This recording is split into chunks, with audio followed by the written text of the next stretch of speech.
Solo mining is the embodiment of the original dream, a defiant act of individual sovereignty where one person, one node, and one miner take a stand against centralized control. We don't just mine for profit, we mine for principle. We mine for ourselves and for each other and for the unyielding spirit at Bitcoin's core. Join us as we dig in and hold the line. This is the Home Mining Podcast.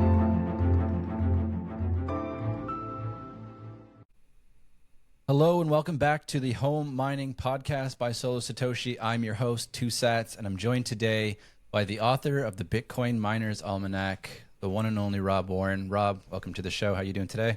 Man, it's great to be here. I'm doing wonderfully today. Awesome, man. I'm really excited to have you on. You're somebody who's technically precise and brilliant, and I know you've written two really great articles recently about Bitcoin mining and how some of these metaphors that are bouncing around out there, like Bitcoin as a battery and proof of power, kind of fall short of the mark in accurately describing Bitcoin mining. And I think today it would be amazing if we could unpack some or all of that, where you're differing in that and what we're misunderstanding, because it's so important to educate people on what's really going on in Bitcoin mining and how it really works. Sure. I'm excited for it. Yeah, it's an important conversation, right? Because most of the people who are going to be Bitcoiners aren't already Bitcoiners or haven't been born yet. You know, the Bitcoin was designed in such a way that the halvings go for 131 years. You know, 2140 is going to be when the last halving, notwithstanding, the heat death of the universe, that's when the last halving is, but that doesn't mean that Bitcoin dies.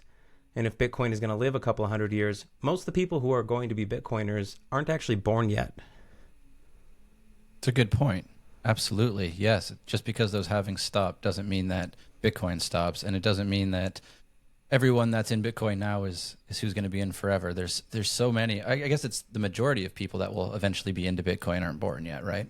Yeah. I mean, the recent report from River, which there's no authoritative survey on this stuff, but River is just, they just do great research.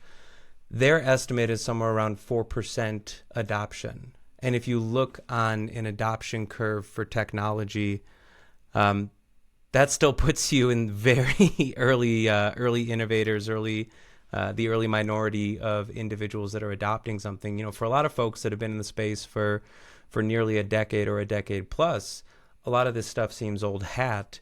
But the reality in terms of user adoption and who is going to be a Bitcoiner, we haven't even begun to hit the edge of the mainstream in terms of people that are around today that could be Bitcoiners. And when you compare that then to the life cycle of Bitcoin, where we're going to be in 50 years from now or 100 years from now, none of those people exist. None of those people have come to being yet, So it's worthwhile to have these kinds of conversations about what exactly Bitcoin is and try to remind ourselves that it is a very specific technology that is bounded by code that allows you to do very specific things.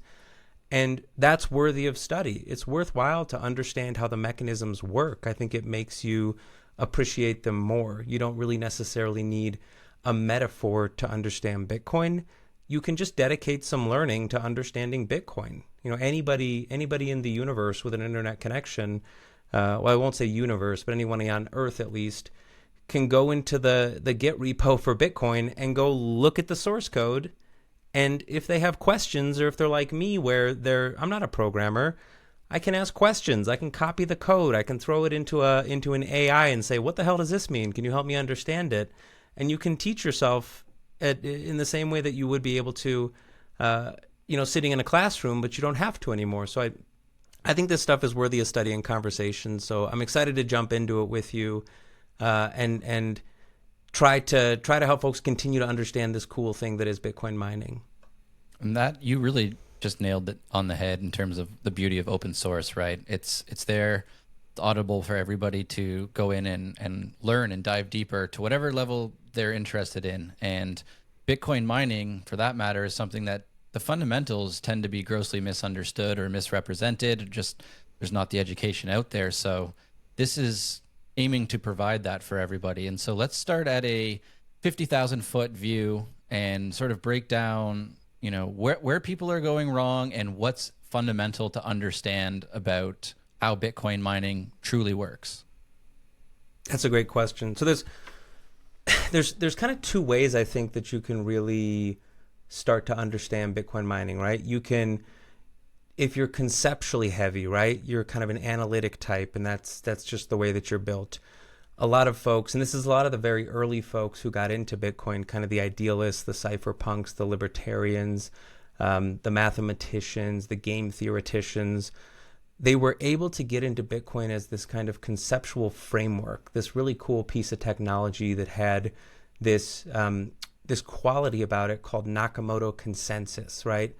That hinged on what Satoshi Nakamoto did. And what Satoshi did in the white paper was Satoshi didn't build Bitcoin kind of whole cloth from scratch. Satoshi built Bitcoin as the aggregate of a number of different sciences, you can say, a number of different research areas that had grown to a point of maturity where Satoshi was able to put them together, these very technical, very, very interesting fields, the fields of cryptography, the fields of timestamping, the fields of reusable proof of works, and fields is maybe the wrong word, but sort of the interests or the subsets or the subdomains. Satoshi was able to put these really interesting things together and make it hang inside of an economic framework, which is wild. To take technology and to kind of make an economic ideology come to life out of it. So conceptually, that's one way to understand Bitcoin mining, because the mining function essentially takes a couple of well, it cites directly Adam Back's Hashcash paper. What Adam Back is talking about is a mechanism that you can use to stop spam on networks. Incidentally, Adam Back is kind of co-discovering this proof of work mechanism with two researchers from IBM called Dwork and Naor, who developed this idea of kind of spam filtering. And it all kind of comes from the same idea, the same conceptual framework, which is I don't like having random stuff show up in my inbox. The example that the Dwork and Nair paper, which isn't cited in the white paper, and Adam Back actually didn't know about when he was creating Hashcash, the example they use in this paper is that one of the researchers goes on vacation and they come back and they have 240 something emails in their inbox. And they think, crap, this is ridiculous. What is a mechanism by which you could start to disincentivize somebody sending crap to my email inbox? How do you do it digitally? And they use the analogy of, the USPS, the idea that it's not free to send mail. There's a cost associated with it. And so they figure out from kind of a conceptual framework what are ways in which you could do this. Well, Adam Back, in his Hashcash paper, which is 1997, and then there's an updated version in 2002, he comes out and he describes a very specific way that you can do this. And it's a very specific thing that gets modified and then later used in Bitcoin, which is this idea that when I input data into a hashing algorithm, so for us it's the SHA-256D hashing algorithm, when I input something, what comes out of it is random. I don't know what's going to come out. Any sort of data I put into a SHA-256D hashing algorithm, it's going to spit out this hash, but I can't predict what it is.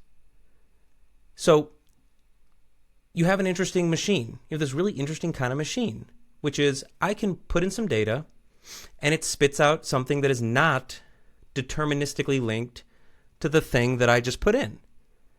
Well, what if I start to randomize a little bit of data on the front end? I add a little random digit. In Bitcoin, we call it a nonce. It's this number that's attached to my block template data. I throw it into my hashing machine.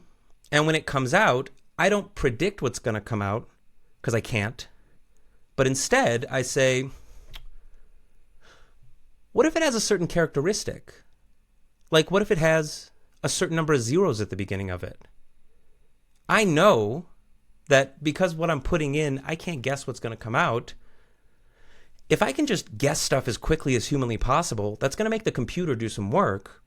And I know that eventually, due to statistics, not due to determinism, but just due to statistics, eventually that hash, that output thing, is going to have some characteristic. It might have 3 zeros in front of it.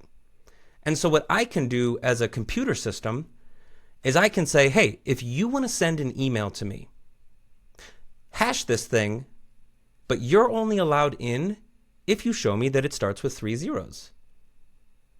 And that's a really nice mechanism because it forces the person who wants to access my inbox, so to speak, right, to have to do a little something, and it disincentivizes them from just going cautiously, issuing crap into everyone's inbox.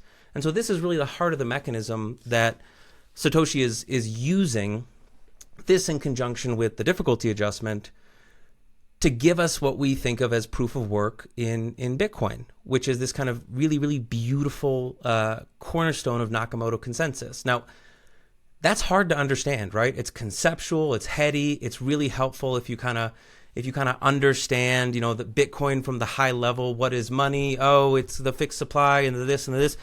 But it's hard. It's hard to understand. My brain is very smooth. I'm a lizard, basically, right?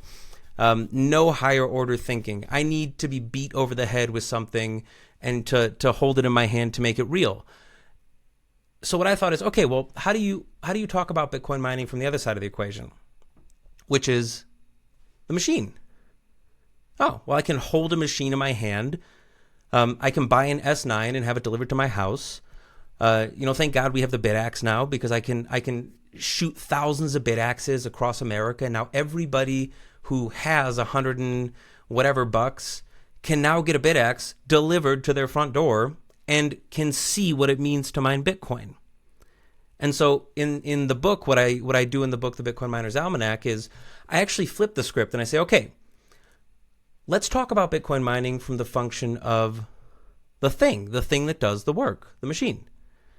And that's a bit of a different conversation, because on that front, you find a lot of Bitcoin miners aren't actually interested in Bitcoin at all. And it's this kind of strange world that's emerging. Why are oil and gas guys trying to mess with Bitcoin mining? Why are rural communities in Africa messing with Bitcoin mining? Why is the Itapu Dam on the border of Paraguay and Brazil so interested in Bitcoin mining? It doesn't make any sense to me. They don't care about Nakamoto consensus. And in some sense, they don't have to, because there's a certain function that Bitcoin mining serves where it is connected to the world of energy. It has this really interesting mechanism where it allows us to monetize energy. Now, that being said, it doesn't mean that Bitcoin mining is literally energy, just that it monetizes energy, just that it helps to give a price to energy. And this is the heart of a lot of my pushback to this conversation that's coming out around, discussing Bitcoin mining as a battery, saying that Bitcoin is a wall of encrypted energy. And I think that there are some beautiful metaphors. When Saylor says that you can store your energy, he's meaning kind of your labor energy. When you can store your energy in this Bitcoin battery, I think he's painting a really beautiful metaphor, and it's very similar to the way that I treat Bitcoin, which is this battery, this long-term savings account kind of tool. But it's really important to draw a line between metaphor and what Bitcoin is actually doing in the discrete kind of way. What is this hashing thing that it's doing? And this is where I came to a technical disagreement with Jason Lowry, who got his master's from MIT writing the software thesis, which I think is an interesting thesis from a conceptual standpoint, but I don't believe that it holds. I don't believe that it's going to be able to hold any power, because I think it makes a really fundamental mistake about the nature of what Bitcoin mining is doing. And I don't see, having read the thesis and having really pored over the citations, I don't see how you can still argue for the thesis if what he is saying is is wrong, which my disagreement is that I think that there's a technically incorrect statement being made. Now, if he's right, it, in my estimation, means the laws of thermodynamics are wrong, but that raises a whole other problem, amongst the physicists and engineers. But yeah, I think there's two ways to look at Bitcoin mining. I think either of them are great. Some people understand it one way, some people understand it another way, but I think they all kind of lead you back to trying to understand the same kinds of things, if that makes sense.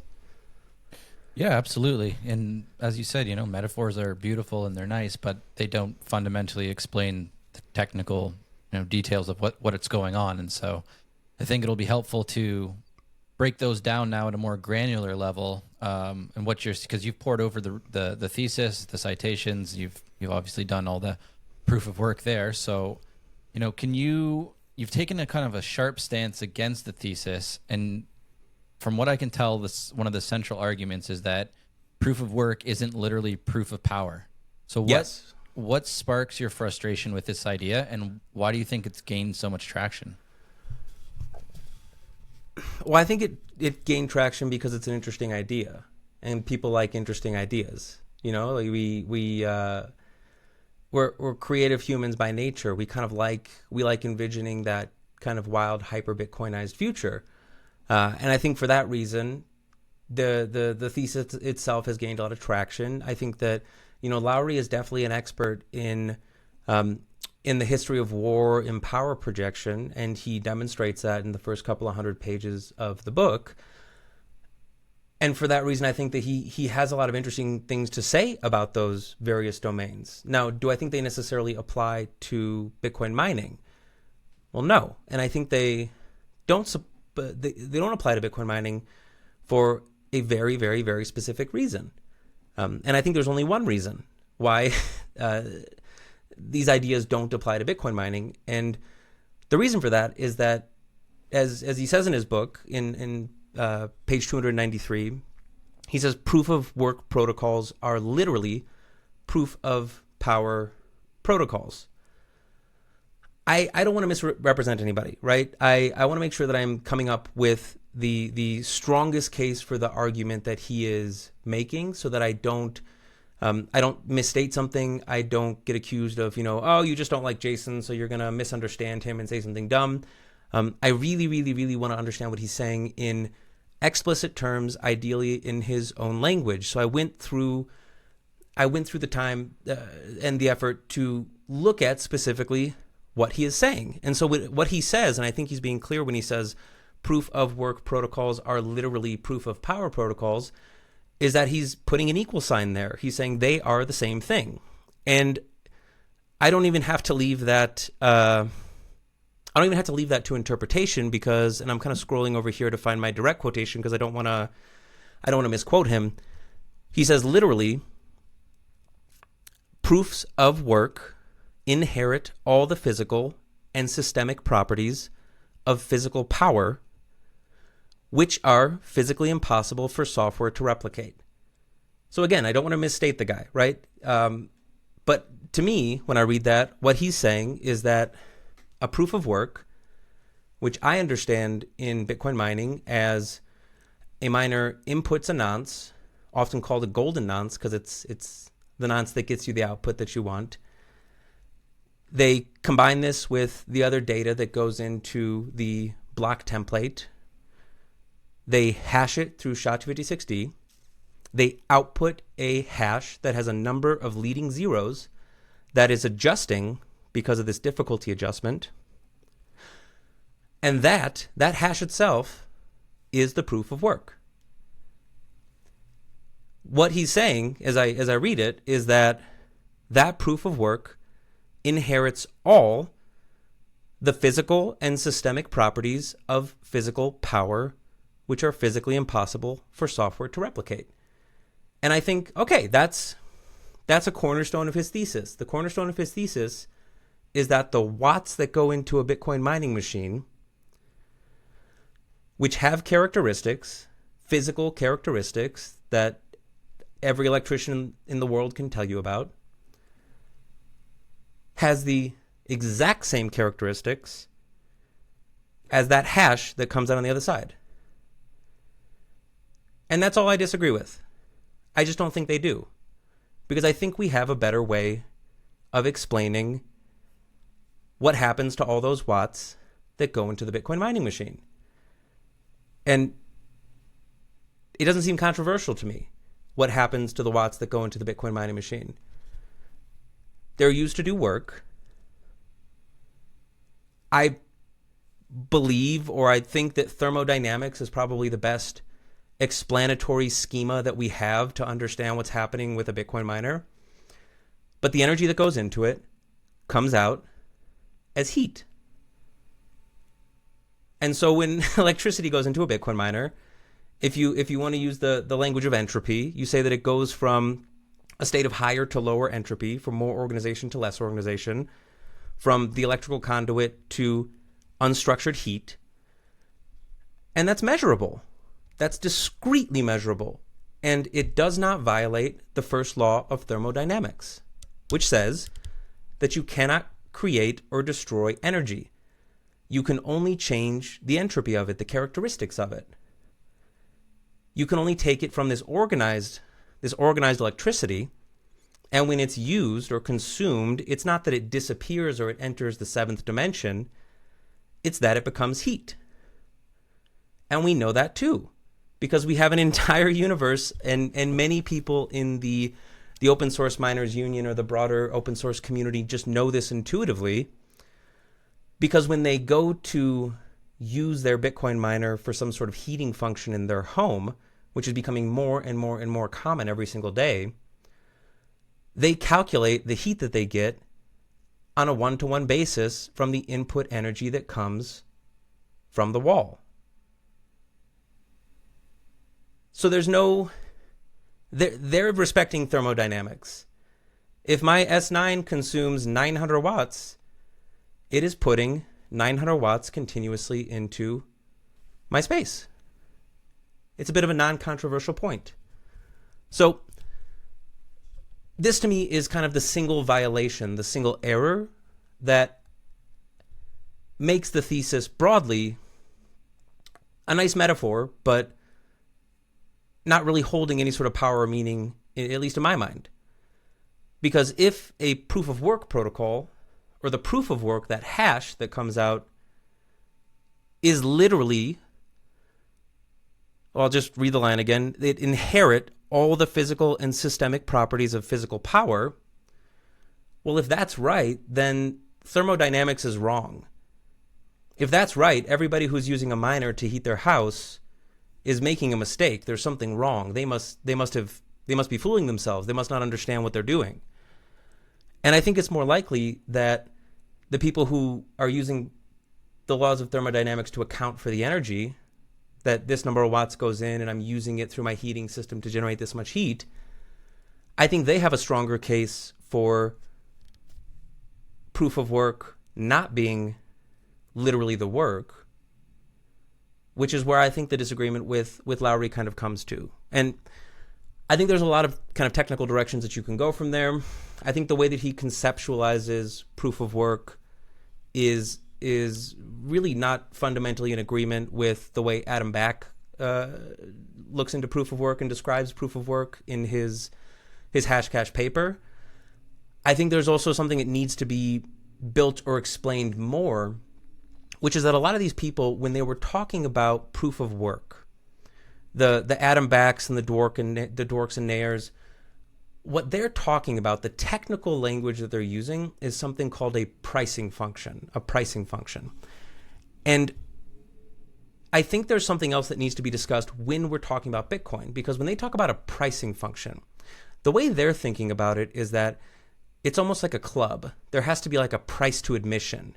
And so they talk about proof of work in this context of, I want it to cost a certain amount to kind of get access to my club, to get access to my server. They're not thinking about Bitcoin mining. They're not. Bitcoin mining is a modified version of these, what they're calling proof of work, right? So what they're thinking from is from the perspective of the entity that's like receiving a signal. There's got to be a price. You better give me some money if you want to come into my club, into my email server. But that's not how Bitcoin works. Bitcoin uses the same mechanism, the proof of work, and we know the value. We know what a Bitcoin miner serves to make should they find a block or should they participate in a pool and sell their hash price for a certain commoditized value. You know what you serve to make,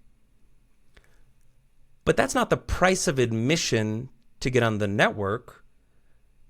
That's a reward that you get. You have to figure out the cost of running your machine. So where these early researchers are talking about a pricing function, they're talking about it from the perspective of a server that is receiving a signal and wants to set up a barrier, a price for entry.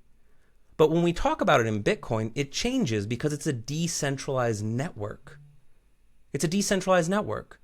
There's not like a single agent that is allowing access to it. The way that we conceptualize it in Bitcoin is that that node, that miner, and nodes and miners in the white paper are the exact same thing. You know, it's a modern occurrence that we split them apart and we have hashers and nodes, which is kind of its own conversation. But we have not yet kind of built a schema, a way to help people really elegantly understand. And this is something I'm thinking about kind of actively, how to make it clear to folks that the Bitcoin network doesn't set a price to get admission to the Bitcoin network. It gives you an incentive. It gives you a reward to get access to doing what? Building a block and helping people get their transactions settled. And so when I go and I mine, I see a carrot. The price to me is not a stick. It's not something that I have to pay to get entry. It's a carrot. I want to go get that Coinbase reward. It's money. Bitcoin is valuable, and I want to be the one who mines the Bitcoin and gets the reward. So what do I have to figure out? Well, none of that's in the code, but what I have to figure out is, how the hell do I do this profitably? How do I do it without it costing me 10 times as much as the potential reward to go and get it? Because it doesn't make sense. If I want to go uncover all of the hidden gold in the middle of the Mediterranean, if it costs me $50 million to go get $10 million of treasure, that's a bad treasure hunt. It's not a good treasure hunt. So what does a Bitcoin miner have to do? It's not a stick. It's not a price for entry. It's an incentive. It's a carrot. It says, oh, well, if I can figure out a way to do this thing really cheaply, or in the case of something like a BitX, if I just want to treat it like a lottery ticket, man, I'm willing to pay 7-10 cents a day just to be in the lottery. That seems kind of fun. That's a carrot. That's not a stick.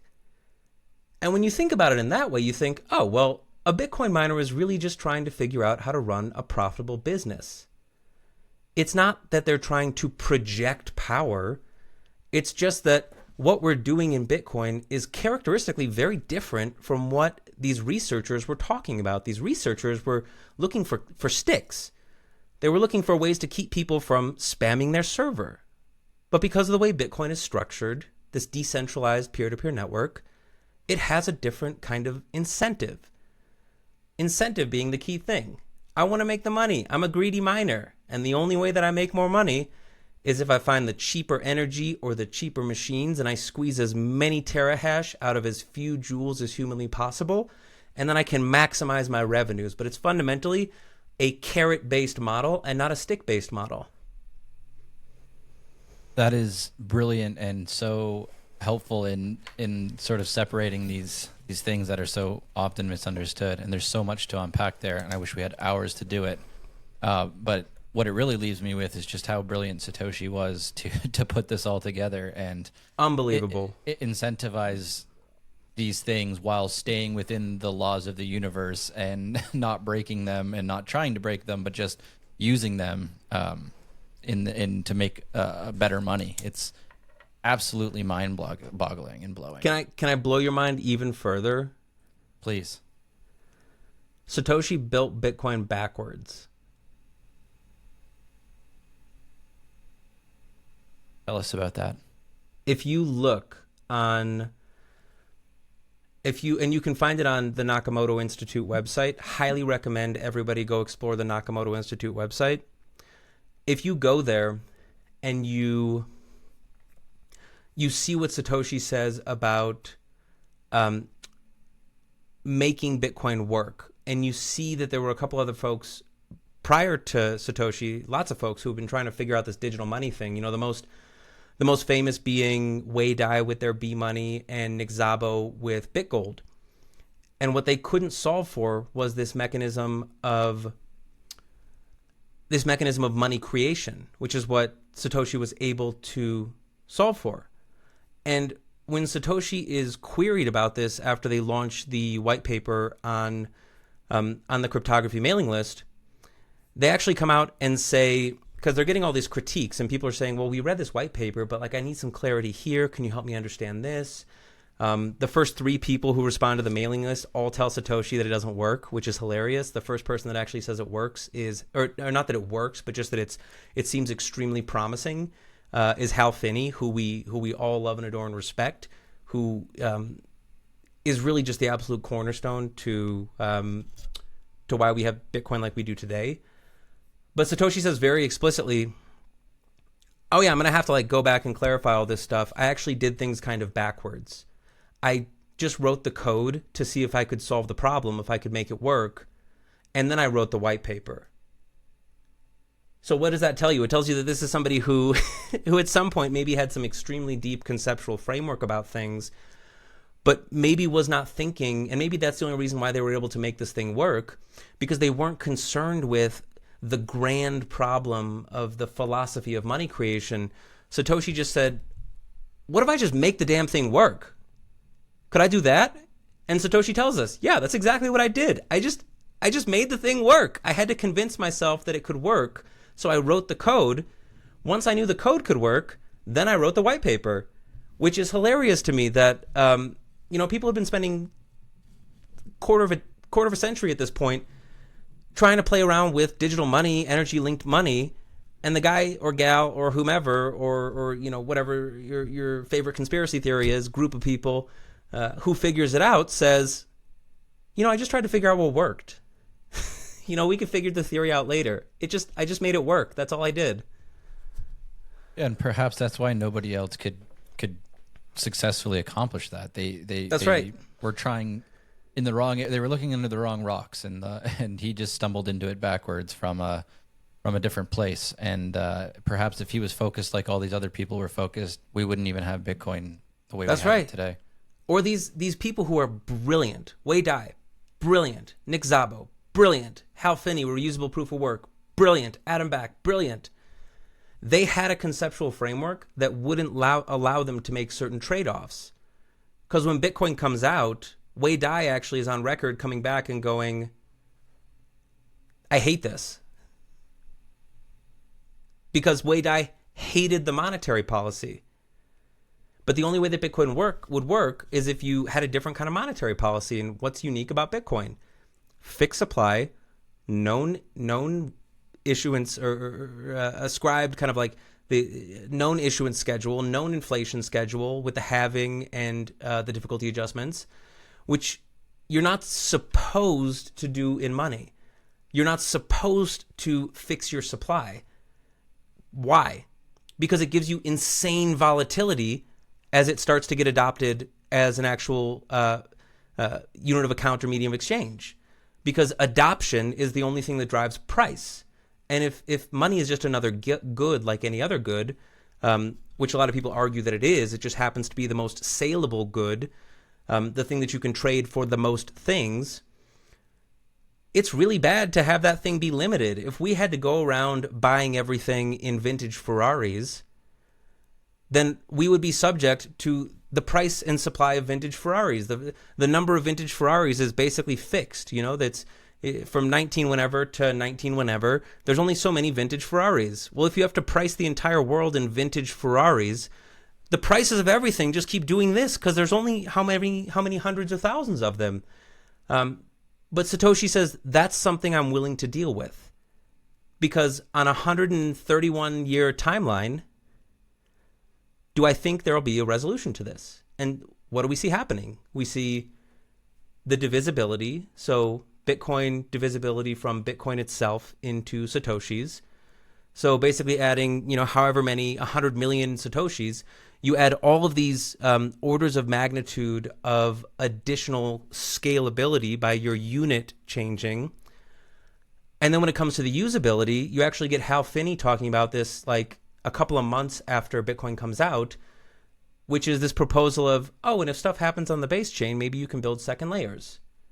So literally within months of Bitcoin coming out, Hal Finney is already talking about the Lightning Network or side chains or Arc or whatever else might be. So it's interesting because it's not that Satoshi made the best money. Satoshi made the best entity that could become money, knowing the kinds of problems that you would have to solve down the road, and look at the problems that we're solving for. We're solving for problems of layer twos. We're solving for questions around block space. We're solving for it's divisibility, it's going to be volatile.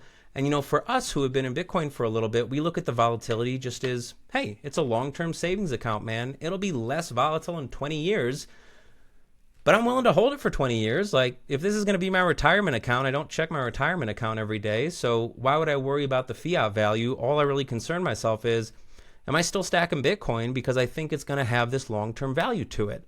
So as long as you're willing to put up with the things that happen when you have a fixed supply and a known issuance schedule, which based on all of us lunatics who really like Bitcoin and, want to work and live around it and continue to participate in it, we're willing to put up with that because we know on a long enough timeline, or we estimate, or our assumption is that it will resolve itself out, that we know these are known problems, so these are the problems that we're going to solve for. It's kind of mind-bending when you get into the history, the precursor history from the launch of the white paper and the stuff that happened immediately thereafter. Yeah, you illustrated perfectly how all of this is a feature, not a bug. And that's right. It's just fascinating. I think coming out of this, the most interesting part of Bitcoin and of all of the things that go into Bitcoin is the early history, right? How these fundamental problems were solved for kind of into the future, maybe unknowingly at the time, but just the way that it was built and designed, it was open enough. It was allowing people and things to happen to it like a living organism, basically, over time, that we were going to need divisibility. We were going to need side chains or lightning, things that were going to be built on top of it. And, it's funny. It always makes me laugh. People criticize Bitcoin as like, oh, well, the layer one is too expensive to transact. It's like, it's not stagnant and stale and dead. Like, this is something that's being built on and things are being solved for every day. There's brilliant minds all over the world solving for these problems. And so I think it's just really incredible how it all comes together. And it's very hard to criticize something so beautiful. Yeah, and it's also very hard to understand it, which is sometimes why it's easy to criticize. That's true. We often criticize those things we don't understand, right? So that's right. I think people are getting a much better understanding of it through your explanations. So, I appreciate that. I think there's a lot to be done, It's this is the kind of thing that's going to take, when you look into what Satoshi or the early Bitcoin Talk forum guys were saying about mining, they hit on a lot of these kind of early elements. You talk about heating your room. Funny enough, Hal actually has a post where he says that he was running the protocol for a few days, but his computer got so hot and he was sick of hearing the fan go that he turned it off, which I think is it's very humanizing, right? How many of us have like run a BitX and been like, that's kind of an annoying noise, or like mined on their computer at home and said like, oh, this is getting a little warm, only to come back a couple of years later and go, oh, damn, do I still have those addresses for what I was doing? There was some sense of thinking around what the mining industry would become, but it is substantially less clear from the early conversations.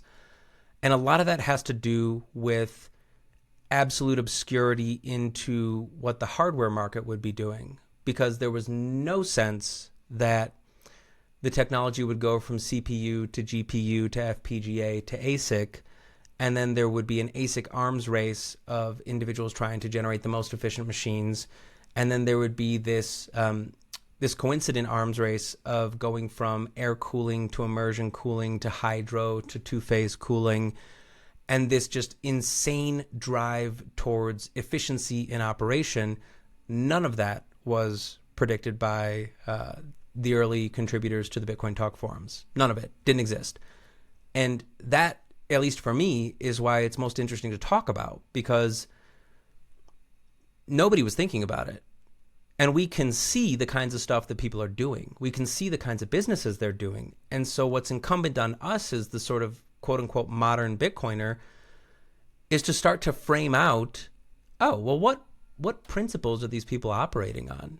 Because on the surface, it doesn't make sense why Eric Hersman is setting up hydro facilities in Africa and why he's happily doing that and seems to be running a profitable business, while at the same time, I go to Alberta, Canada, and I find Steve Barber with his team at Upstream Data mining Bitcoin on stranded natural gas. Well, they seem happy to be doing that. That doesn't make sense. But that doesn't mean that it can't be made to make sense, or that doesn't mean that there's not sense behind it. What's interesting is that it all stands outside of the protocol. So these guys were computer scientists and cryptographers contributing to the early Bitcoin code and ideating on what it could be. They weren't engineers. They weren't mechanical, right? Or they wouldn't have been studying the same kind of stuff. They weren't electricians. They weren't plumbers. They weren't energy executives. Yet Bitcoin mining, as we see it today, lives firmly within that domain. And those are the kinds of problems that they're solving for. It's almost as if the problem that Bitcoin mining is solving for in the real world is way larger and way out of the domain of what we were solving for. We're solving an energy problem while solving a monetary problem. And so people realized they were solving the monetary problem, and then incidentally, we solved the problem of all of the wasted energy in the world. Well, that's kind of friggin' crazy. If somebody told you that you could invent Facebook and then Facebook would incidentally cure cancer, you would say, what the hell are you talking about? You know, there better be a link there or something apprehensible.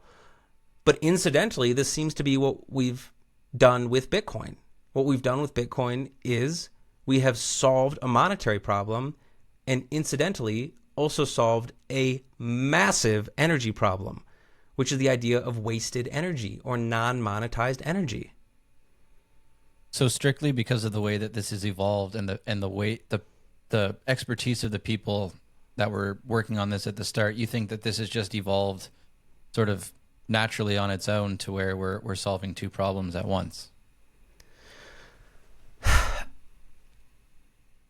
Yeah, I mean, until I see some posting or some information that precedes the white paper that draws this direct link, because my base assumption, right, when Satoshi is taking Adam Back's Hashcash paper and is talking about this idea of, a pricing mechanism, Adam Back very, very overtly describes what the nature of that pricing mechanism is. So I can actually have it here. He says, the cost to the client of minting a token has a predictable expected time, but a random actual time.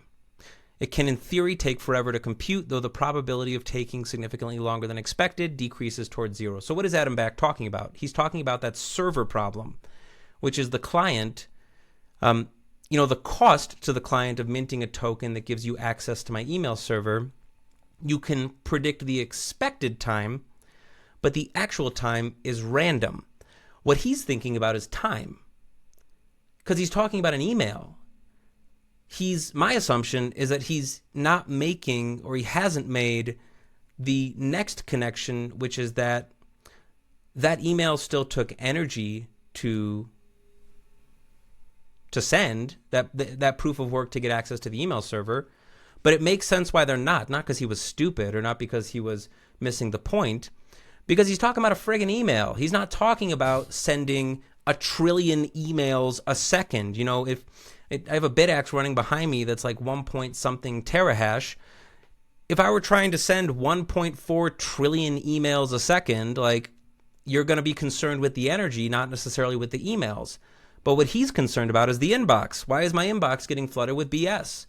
So he's thinking about the email. He's not thinking about the energy. All he knows is that he wants to apply a cost to the computer that is going to be trying to DDoS or send stuff to get access to his server.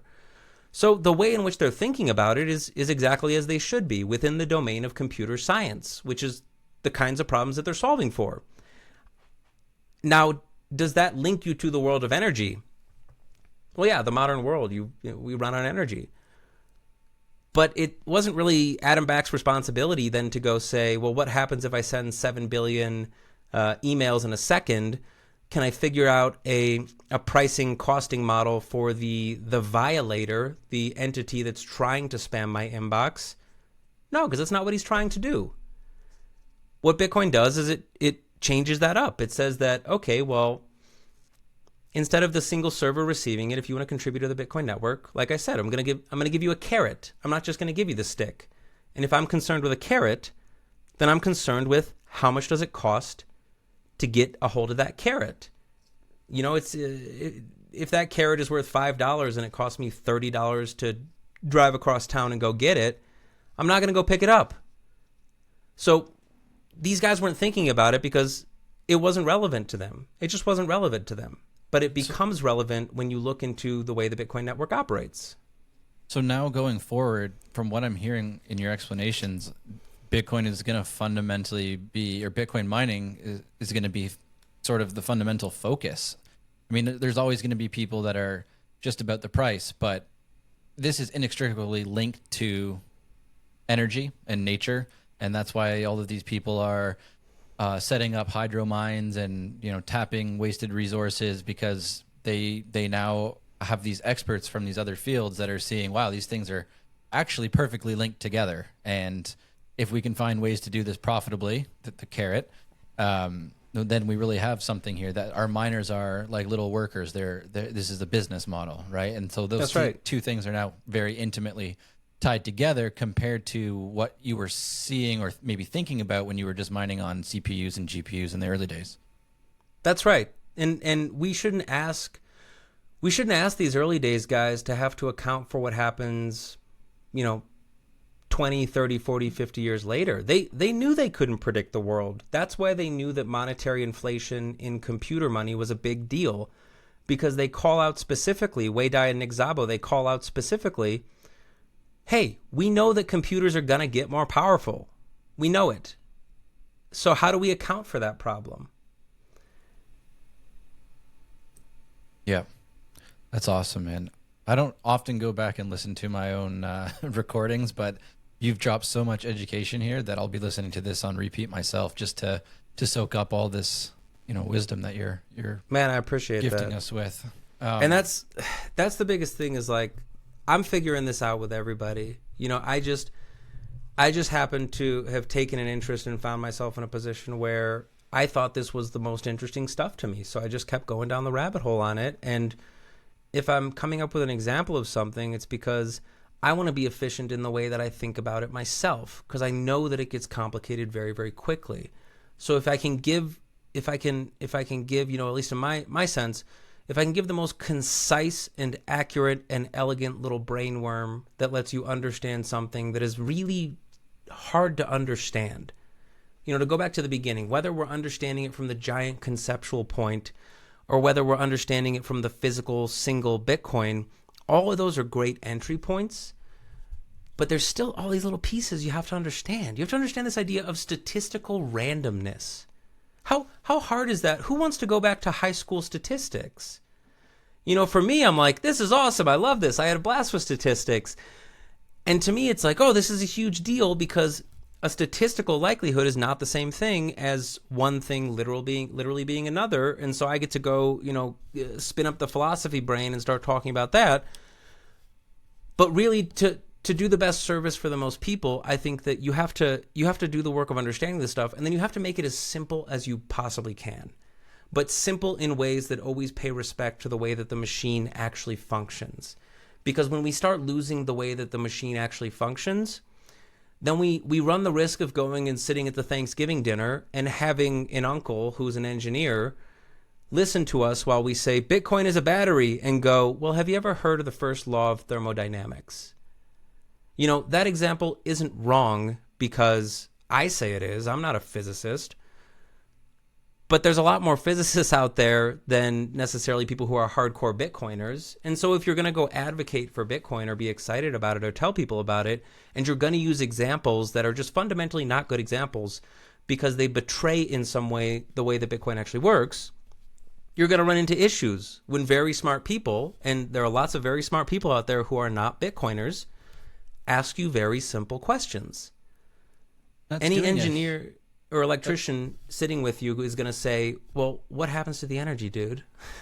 And I think you nailed it, because it's doing a disservice to how amazing Bitcoin actually is. Like it functions within the laws of the universe and all of these other like engineering and whatnot. And it's like, so it's on us to understand that and accurately represent it. Why misrepresent something that doesn't need you to misrepresent it? It works perfectly within these realms, but if you don't understand it, you give bad answers, and then people just dismiss your ideas because they know better, just about those individual topics. So, well said.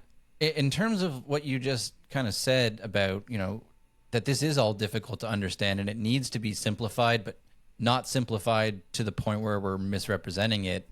One of the arguments that you have against soft war, or that whole thesis, is that Lowry kind of misrepresents or misinterprets, let's say, Adam Back's hash cache paper. And particularly, it's the unbounded probabilistic cost, right? Mm-hmm. Can you sort of walk us through why that misunderstanding is so critical and how it undermines the entire proof of power framework? And for people that don't know, what is unbounded probabilistic cost?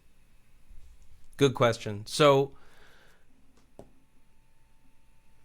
I'll give you two examples, right? I'll give you the example that Lowry uses as his specific metaphor, and it's a metaphor he sticks to. And then I will give you what Adam Back says and what I think is probably a healthier example. So if you look on his paper, section 577, I keep bringing this up, but it's page 293. I think it's 293 or 193, but you'll find it, section 577. He has this little picture, and this little picture is electrical wires with a line to this kind of black oblong spherical thing, and it's called the physical cost function. And then there's a line coming out, and it's called proof of power. And inside of that little sphere, what he's saying is that the electricity goes in, and it fills a vacuum.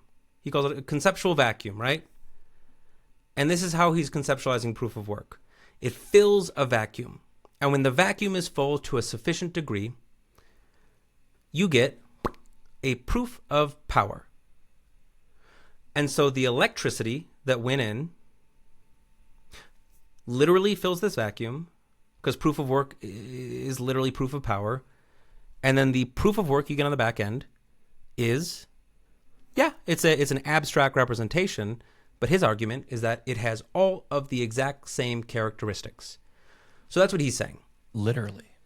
And I don't think that's the case. And I don't think that's the case because of the way hashing is described in Adam Back's Hashcash paper. And it's not just the way Adam Back describes it, it's also the way that Satoshi describes the way that Bitcoin works in the white paper, because Satoshi refers to it as what he calls average work. Very specifically, the average work being done, or the unbounded probabilistic cost, is what Adam Back calls it. So Adam Back is using it in a technical sense. Now, Adam Back describes Hashcash as having an unbounded probabilistic cost function. Now, what does it mean?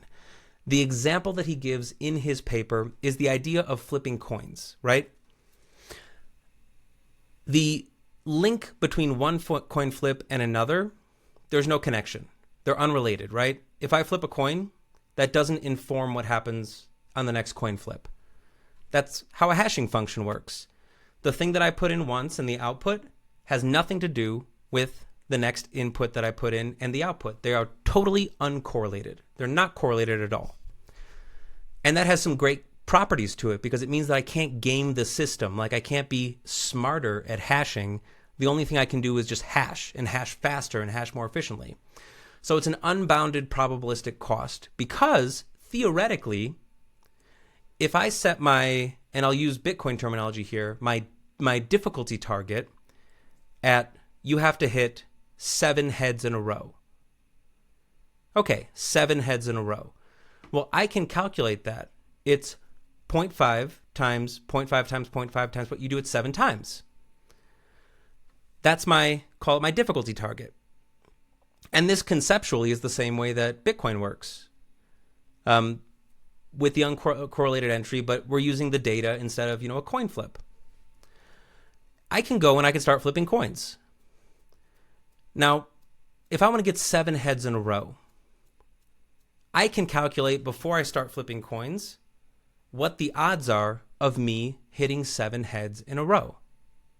Every statistics high schooler in America knows how to do this. 0.5 times 0.5 times 0.5 times 0.5, and you do it 7 times because they're uncorrelated with each other. So that will give me an output likelihood of a thing happening. And then what can I do? I can measure how fast I'm flipping coins. How fast can I flip a coin? Takes me a second or 2 seconds, I don't know.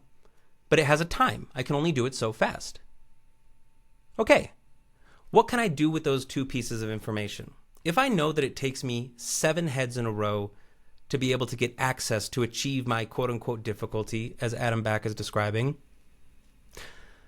and I know the odds of any given flip, which is 50%, and I know how quickly I flip coins, I can get an idea before I start flipping any coins of how long it will take me to actually get access to the proof of work until I hit it.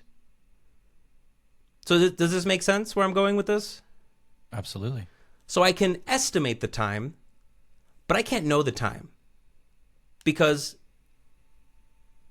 and let's go back to Adam Back's language, unbounded probabilistic cost. It's not bounded because theoretically I could be flipping coins for 20 years and never hit 7 in a row. But it's probabilistic, which means there's an odds to it. So I could theoretically go on forever in the same way that a really, really big mining pool could theoretically go a really long time without hitting a block just because the statistical odds, they just got unlucky. But I'm still bounded by the probabilities, or I can still estimate. I can still estimate about what the cost structure is, right? So if I'm flipping coins, I can always guess. I can always make an educated guess as to how long it's going to take me to do the work to achieve my proof of work, to get my 7 heads in a row. But at any set of 7 coin flips, I never actually know. The outcome is always random. And so that, in the way that Adam Back is describing Hashcash, that doesn't respect this idea that the watt that goes in literally fills a vacuum, a conceptual vacuum, and becomes a proof of work. Why can't it fill a vacuum? Because 2 coin tosses are never related to each other. The outcome of one coin toss never says anything about the next coin toss.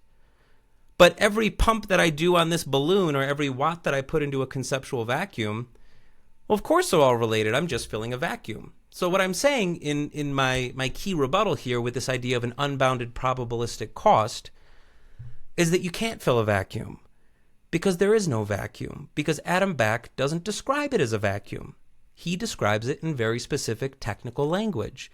And what that technical language does is actually it doesn't even let you use the example of a vacuum, because it says that all of the energy that you put into the coin flips, all of it, every single watt, is never going to be directly related to you hitting that proof of work. It is always going to be up to the odds, the potential, the guess, the model, but it's never going to be related. It's always going to be determined by randomness. And so Adam Back, in my mind, buries the entire software thesis before it even gets started by specifying in his Hashcash paper that there is no connection directly between the work and the proof of work. randomness will always play a part. Yeah, that pretty much buries buries the software thesis, and gives people a better understanding of some of these terms that are important for understanding how this whole brilliant Bitcoin mining thing actually works. That's right. So I know you have to get going. I don't know. Do you have time for one or two more quick questions, or you Man, gotta get unfortunately, I do have to get going, but I am enjoying this thoroughly. It's such a pleasure to be able to chat with you and your community. Yeah. Okay. Well, I'll let you get off, and hopefully we can have you back for a part 2, because I've still got so much more I want to cover with you, and I think people will get a ton from. So Would love it. In the near future, we'll have to have you on again soon, and just keep going with this. Always happy to join you and your community. Awesome. Thanks a lot, Rob. We're going to have all of your links in the descriptions below, so you guys can follow up and keep learning from Rob. And we'll link his book, The Bitcoin Miner's Almanac. Get yourself a copy, something that's fundamental reading. You can't miss it. You have to have it. And with that being said, we'll talk to you again soon, Rob. Beautiful. Thank you so much.